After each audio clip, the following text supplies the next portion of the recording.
The blood on my adoptive father's face hit me harder than any punch could have. In that moment, I knew my secret could no longer stay hidden, and the choice I made to stand up for him would change everything we thought we knew about family and love.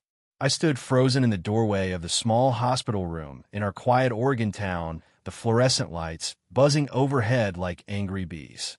Mark Hayes, my dad for the last 12 years, lay propped up on the bed, his left eye swollen shut, a purple bruise blooming across his cheekbone, and stitches pulling tight over his split lip. The nurse had called me in Seattle just 2 hours earlier, her voice steady, but urgent. "Mr. Thompson, your father was assaulted last night. He's stable, but he asked for you." I had dropped everything, the half-finished logo on my screen, the lukewarm coffee, the text from Jordan that I still hadn't answered, and driven the 3 hours south with my heart pounding louder than the radio. Now here, I was 24 years old, a graphic designer who had finally built a life away from the stares and whispers, and all I could think was how small he looked in that gown.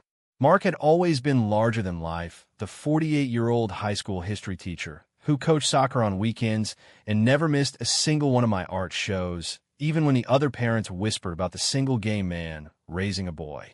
I remember the day he picked me up from the foster home in Portland rain, streaking the windows of his old blue truck. I was 12, angry, scared, still raw from losing my parents in that car crash. "You don't have to call me Dad." Right away, he had said, his voice warm and steady, "but I'm here for the long haul, kid." No one else had said that. No one else had fought the system for me. The doctor stepped in, clipboard in hand, explaining the attackers had jumped Mark outside the grocery store, 2 men yelling slurs about his lifestyle, the same lifestyle the town had tolerated for years, but never fully accepted. They took his wallet, his phone, left him bleeding on the pavement until a neighbor found him. My fists clenched so tight my nails cut into my palms. I had spent years hiding my own truth, the late night thoughts, the way my pulse quickened around certain guys, the fear that if I came out it would only make Mark's life harder. He had already given up so much for me, the partner he lost to cancer 10 years ago, the promotions he turned down because traveling would mean leaving me alone, the sideways glances from relatives who never quite forgave him for adopting me. Now this. I pulled the plastic chair closer and took his hand, careful of the 4-line. His fingers squeezed back, weak, but sure. "Ryan," he rasped, voice hoarse from the pain meds, "you didn't have to drop everything." I swallowed the lump in my throat, trying to sound calm. "Yeah, I did, Dad. You raised me to show up." The words hung between us, heavier than the antiseptic smell in the air. Outside the window, the Oregon rain started again, soft and steady like it always did when things got real. I didn't know yet that my next decision would drag our story into the spotlight, force me to face every fear I had buried, and ultimately show the whole town what family really meant. But in that moment, all I knew was that the man who had chosen me when the world hadn't deserved every ounce of fight I had left. I stayed until the nurse gently suggested I get some rest. Back at the house, the one-story rancher Mark and I had painted together the summer I turned 16, the silence felt wrong. His reading glasses sat on the coffee table next to an open book about Civil War heroes. I picked it up, thumbing through the pages he had underlined. He always said history wasn't just dates, it was people choosing courage when it counted. I set the book down and opened the fridge, grabbing the last beer he had bought for me on my last visit. The label blurred as tears I hadn't let fall in the hospital finally came. 12 years of him being my rock, and now I had to be his. The next morning, the local paper was already on the porch front page, reading "Teacher Assaulted in Possible Hate Crime." My phone buzzed with texts from old classmates, some offering prayers, others just emojis. I called my boss in Seattle, explained I needed time off, maybe a lot of it. He was understanding, but the deadline for the big campaign loomed. I didn't care.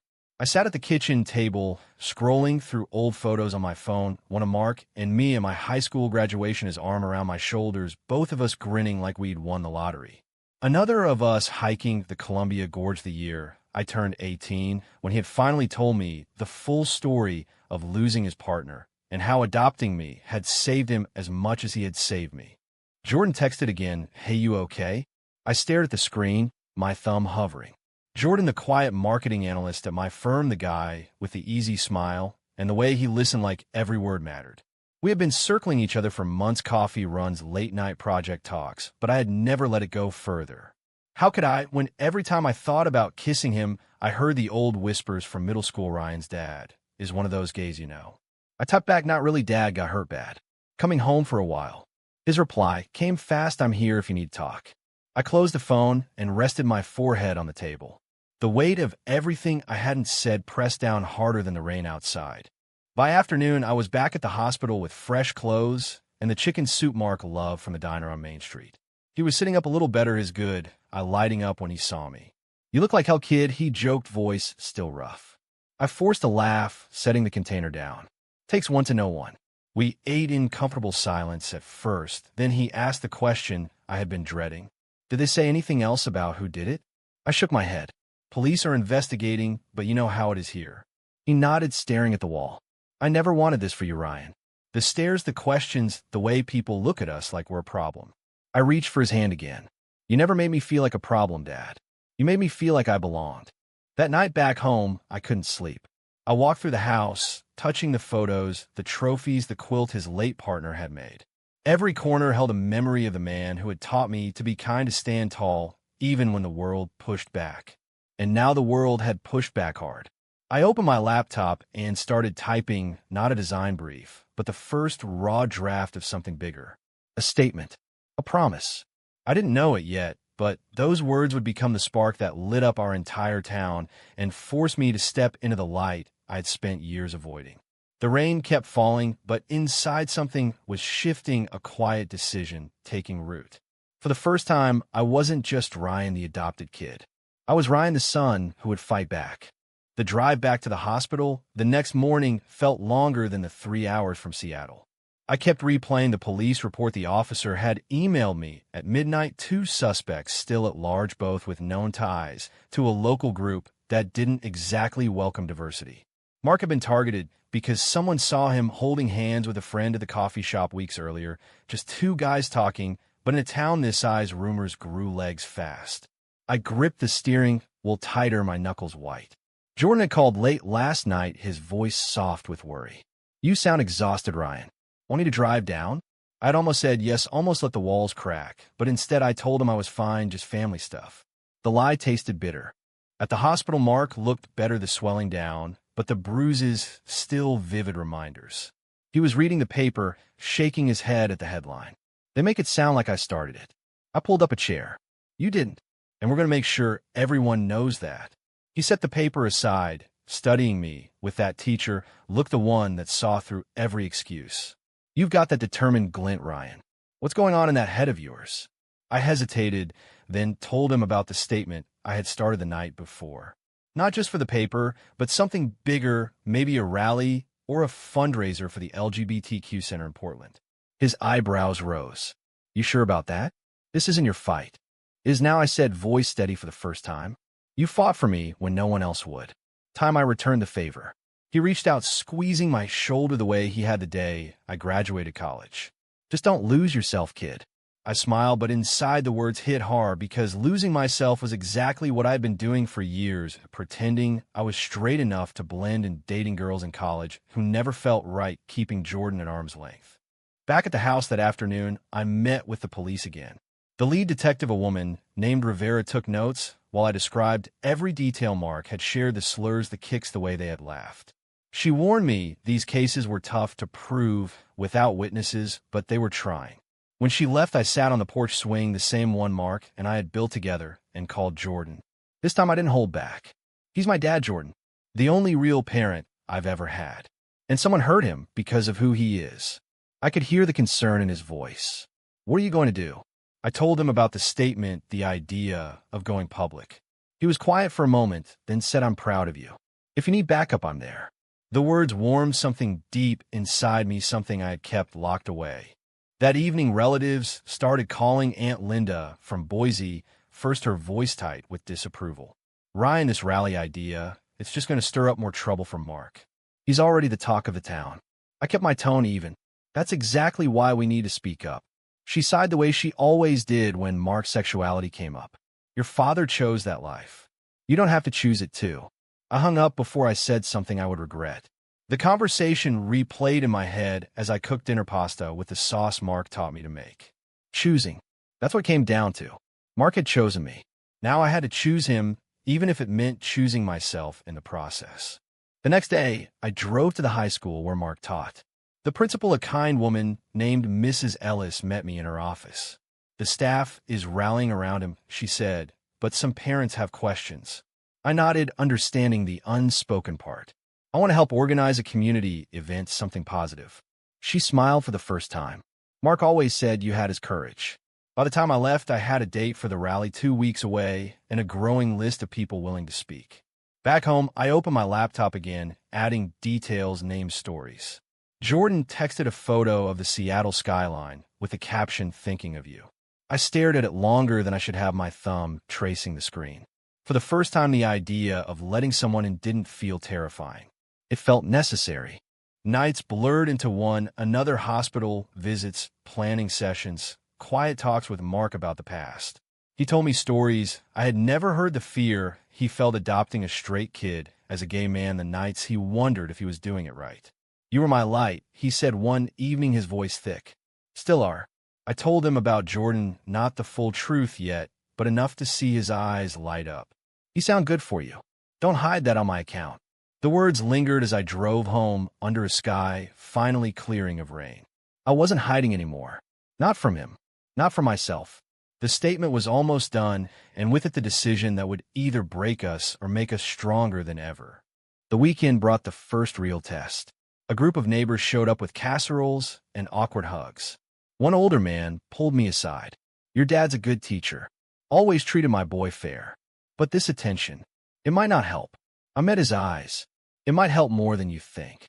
As they left, I stood on the porch watching their taillights disappear, feeling the weight of the town on my shoulders. Jordan called again. I answered this time, letting the conversation stretch into stories of our own. He laughed at my bad jokes and listened when I admitted how scared I was. For the first time, I didn't end the call with an excuse. I ended it with "see you soon." By the end of the week, the statement was ready. I read it aloud to Mark in his hospital bed, his good eyes shining with pride. It wasn't just about the attack. It was about the boy who had been given a home, the man who had given it, and the son who would no longer stay silent. The words felt like stepping off a cliff, but with Mark's hand in mine, I knew I had wings. The rally was set. The town was watching. And somewhere in the back of my mind, Jordan's smile waited like a promise I was finally ready to keep. The fight was just beginning, but for the first time, I wasn't fighting alone. The rally date crept closer faster than I expected. I spent mornings at the hospital with Mark, watching him grow stronger each day, the bruises fading to yellow, but the fire in his eyes burning brighter. Afternoons, I met with community leaders at the coffee shop where the attack had first been rumored. Mrs. Ellis from the school brought flyers. A local pastor who had quietly supported Mark for years offered the church parking lot for overflow. Even the diner owner who had once refused to serve Mark's partner years ago showed up with free coffee and an apology. Small cracks of change, but they mattered. One evening, after a long planning meeting, I drove to the river park where Jordan and I had once grabbed lunch during a work trip to Portland. I sat on the same bench, scrolling through our texts, the ones that had grown longer, warmer. He had offered again to come down, and this time I said yes. The next morning, he arrived in his silver sedan, looking exactly like the guy who made my stomach flip every time he walked into the office conference room. We hugged longer than friends usually did. "Thanks for coming," I said, pulling back. He smiled, that easy smile. Wouldn't miss it. We spent the day walking the trails, talking about everything except the rally at first. Then I told him the full plan, the public coming out, the media. I had quietly contacted the risk to my job back in Seattle. His hand found mine on the bench. "You're brave, Ryan. Braver than I was at your age." I looked at him, really looked, and for the first time, let myself feel the pull I had fought for months.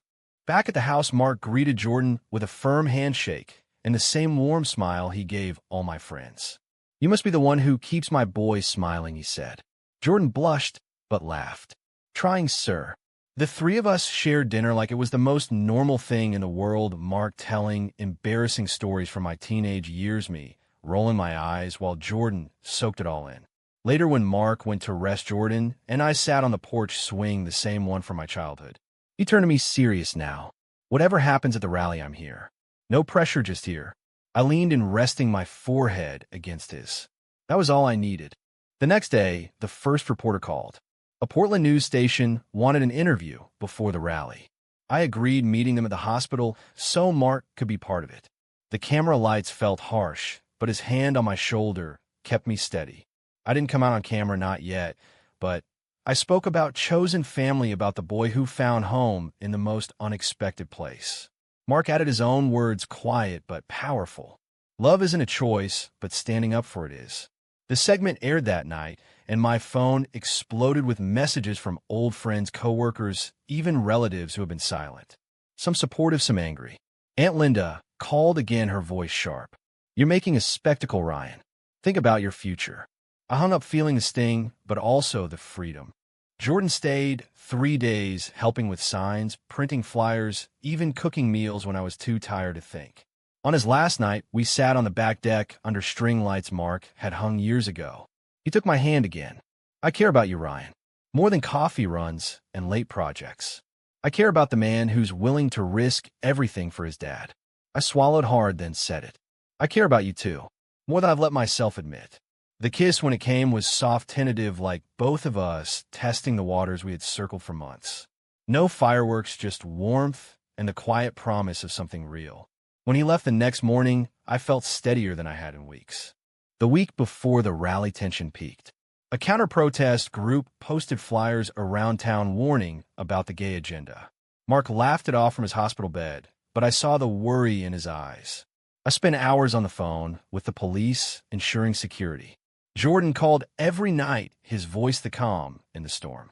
One call ended with him saying, "I wish I could be there every day."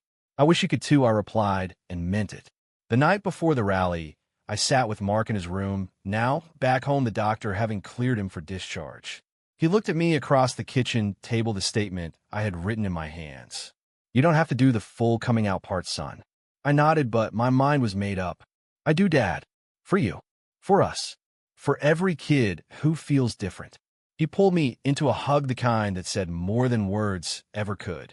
The morning of the rally dawned clear and bright, the kind of Oregon day that made you believe anything was possible. I stood in front of the mirror, adjusting the tie. Jordan had helped pick out my reflection, looking older somehow. Mark watched from the doorway, pride shining through the last faint bruises. "Ready?" he asked. I took a deep breath. "Ready." We drove to the park together, the crowd already gathering, signs, waving, voices rising in support. Jordan was there, waiting, his smile cutting through the nerves. As I stepped onto the small stage with Mark beside me, the microphone in my hand, I knew this was the moment everything changed. The words I had practiced came out steady, strong. "My name is Ryan Thompson, and I am gay." The crowd roared, but all I felt was the weight lifting, the secret finally free. What happened next was a blur of cheers, interviews, hugs. But through it all, Mark's hand never left my shoulder, and Jordan's eyes never left mine. The town watched, some with tears, some with nods of understanding. The hate that had tried to break us had instead brought us closer. And as the sun set over the rally, I realized the biggest fight wasn't over, but for the first time, I wasn't facing it alone. The days after the rally blurred into a whirlwind of media requests and community meetings. Local TV stations ran follow-up stories, the headline reading, "Son's emotional stand for gay adoptive dad inspires town." My phone rang nonstop, old classmates offering support, strangers sharing their own stories of hidden identities. Mark recovered at home, slowly returning to light chores while I handled everything else. The police finally made an arrest, one of the attackers linked to the group through social media posts. Court dates loomed, and I knew my testimony would be key. Jordan flew down again, this time for the weekend, his presence a steady anchor. We walked the same trails, talking about the future, not just the rally, but us. He admitted he had been scared, too scared of pushing me before I was ready. I told him the truth. I had been scared of losing the only family I had ever known. But standing on that stage had changed everything. Mar joined us for dinner one night, grilling steaks the way he always had, and for the first time I introduced Jordan as my boyfriend. The word felt right, natural. Mark raised his glass. To new beginnings. We clinked glasses, laughter filling the kitchen I had grown up in. But not everyone celebrated. My boss in Seattle called the conversation short and final. "The clients saw the news, Ryan. They're pulling the account. We have to let you go. I stared at the phone after he hung up the dream job I had fought for suddenly gone. Jordan found me on the porch later, his arms wrapping around me from behind. We'll figure it out. You did what mattered. I leaned into him, grateful for the support, but the fear lingered. How would I support myself? How would I help Mark with the mounting medical bills? Aunt Linda sent a long email full of warnings about my future, my reputation. I deleted it without replying. The court hearing approached fast. I spent nights preparing with the district attorney, practicing my testimony, the story of finding Mark beaten, the years of quiet prejudice, the decision to speak out. Mark sat in on one session, his presence steady. "You've got this," he said afterward. "Just tell the truth." Jordan stayed in town, taking a leave from work to help organize fundraisers for the LGBTQ Center. His support never wavered, even when the counter-protesters showed up outside the courthouse on the first day. I testified for 2 hours, detailing the impact the attack had not just on Mark, but on me, the fear I had carried, the love that had given me courage. The courtroom was silent when I finished. Mark wiped his eyes from the gallery. Outside, Jordan waited with coffee and a hug. "You were incredible." I smiled, but the adrenaline crash hit hard. We drove home in silence, Mark dozing in the back seat. That night, the three of us sat on the porch talking late into the night. Mark shared stories of his own, coming out years before I was born, the loss of his partner, the decision to adopt me despite the risks. I told them both about the job loss, the uncertainty ahead. Jordan squeezed my hand. "You have us. That's enough for now." Mark nodded. "In the town, people have been stopping me at the store offering help." The verdict came a week later, guilty on all counts. The judge's words echoed in my ears, "Justice served." The town newspaper ran a front-page photo of Mark and me hugging outside the courthouse. With the trial behind us, I focused on rebuilding. I started freelancing from the house, designing logos for local businesses that suddenly wanted to support the cause. Jordan helped with the business side, his marketing skills, turning my small operation into something sustainable. Evenings we cooked together, Mark joining when he felt strong enough, laughter replacing the tension that had filled the house for weeks. One weekend, we drove to the coast, the three of us walking the beach, wind whipping our jackets. Jordan and I walked ahead, his hand in mine, while Mark watched from the dunes, smiling. For the first time, the future felt possible, not perfect, but ours. Yet doubts crept in during quiet moments. Had I sacrificed too much, my career, my privacy? Jordan sensed it one night, pulling me close on the couch. "You didn't sacrifice, you chose. And I choose you." The words settled something deep inside me. Mark's health checkup came back clear, the doctors calling his recovery remarkable. He pulled me aside afterward. "I never wanted you to give up your life for me, Ryan." I shook my head. "I didn't give it up. I found a better one." The rally, the trial, the coming out, they had all led to this moment of peace. But the real growth was just beginning, the understanding that family wasn't about blood or perfection. It was about showing up even when it hurt. As summer turned to fall, I watched Mark return to teaching part-time, the students greeting him like a hero. Jordan moved some of his things into the house, slowly making it ours. I designed a new logo for the community center, pro bono, the image of two hands linked, one older, one younger. When I showed it to Mark, he hugged me tight. "That's us, kid. That's us." The town that had once whispered now waved when we walked Main Street. The choice I had made, the public stand, the coming out, had moved more than just our family. It had moved everyone, and in doing so, it had moved me into the man I was always meant to be. The leaves turned gold and red, the Oregon autumn, painting the town in colors that matched the hope I felt. Freelance work picked up, local businesses reaching out after the media coverage. Jordan and I settled into a rhythm, mornings at the kitchen table with coffee and laptops, afternoons helping Mark at the school or the community center. The bond between the three of us grew stronger, daily conversations flowing easily, laughter coming freely. Yet the internal work continued. The nights I lay awake wondering if my choices had been the right ones for everyone. One crisp morning, Mark sat me down at the kitchen table, his expression serious but kind. "I've been thinking a lot, Ryan, about the partner I lost, about how I almost didn't adopt you because I was scared. You changed everything." I nodded, swallowing the emotion. "You changed everything for me, too, Dad."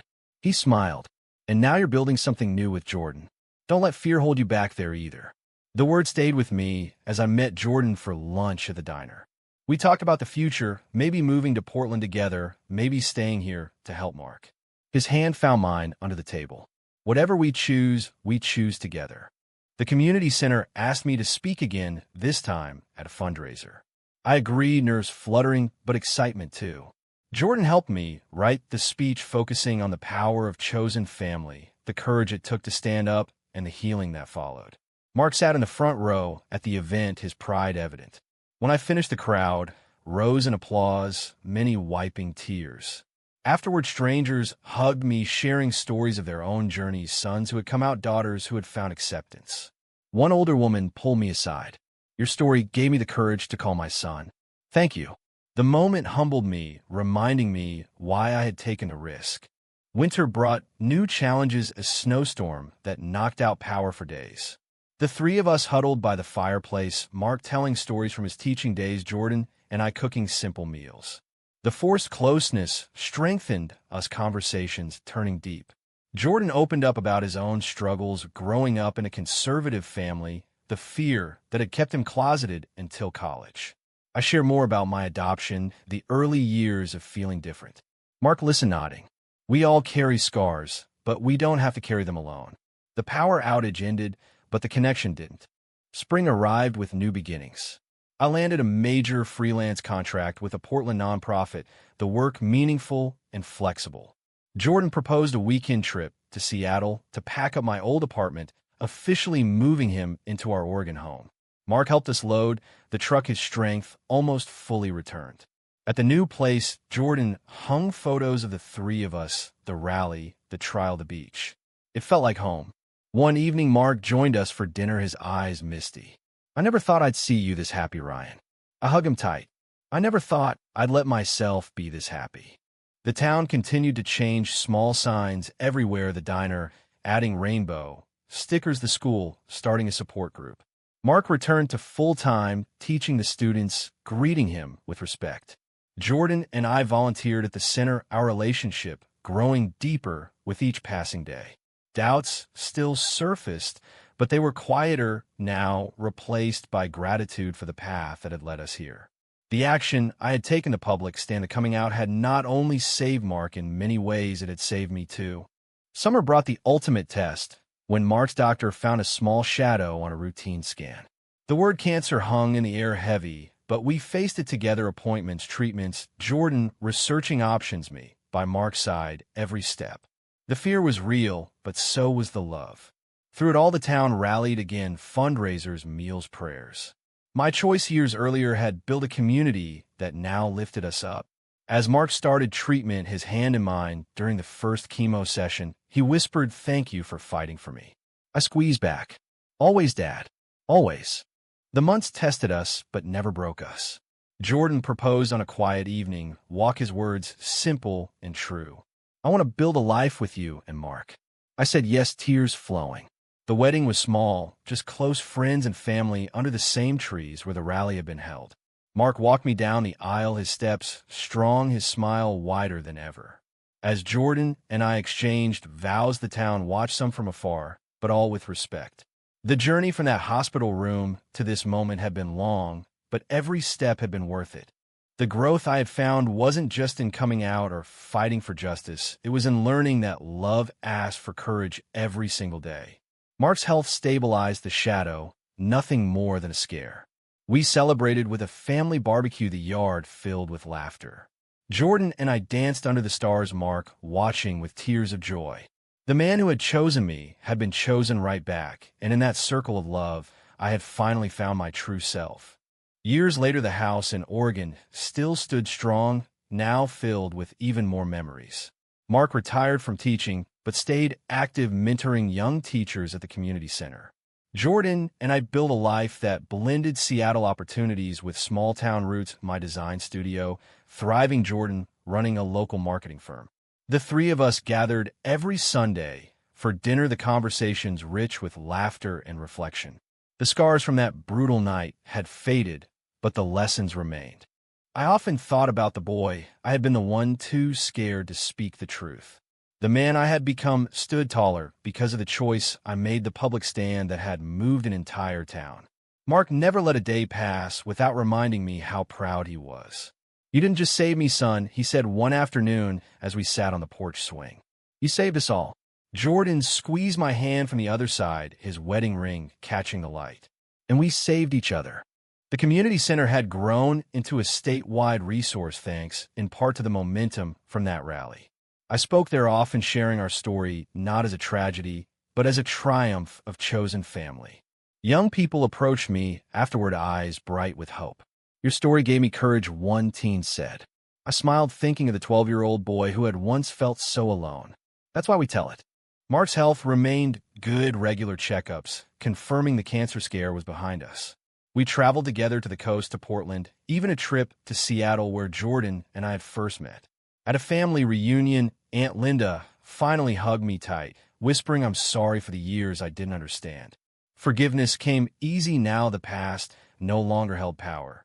One quiet evening, the three of us sat watching the sunset, Mark turning to us both. "I never imagined this life when I adopted you, Ryan. But every day, I'm grateful." Jordan and I exchanged a look, the kind that said everything without words. "We built something beautiful, Dad," I replied. "Because you show me how." The stars came out one by one, mirroring the light we had found in each other. The journey from that bloodied hospital room to this peaceful porch had been filled with pain, misunderstanding, sacrifice, and ultimately joy. I had risked my career, my privacy, my comfort, and in return gained a love deeper than I had ever known. The town that had once whispered now celebrated us openly. The action I had taken for my adoptive father had moved everyone, including me. As we sat there, hands linked, I realized the greatest gift wasn't the rally or the verdict or even the coming out. It was the daily choice to love openly, to stand together no matter what. Mark's eyes met mine across the swing, the same eyes that had welcomed a scared 12-year-old home. "You made me the proudest father alive." I smiled back, tears pricking my eyes. "And you made me the luckiest son."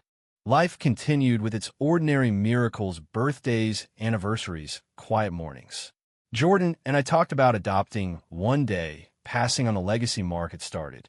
The circle felt complete, yet always expanding. The boy who had hidden his truth had become the man who lived it fully. And in that living, he had found not just acceptance, but belonging. True or false? The greatest proof of family is the willingness to sacrifice everything for those who chose to love you.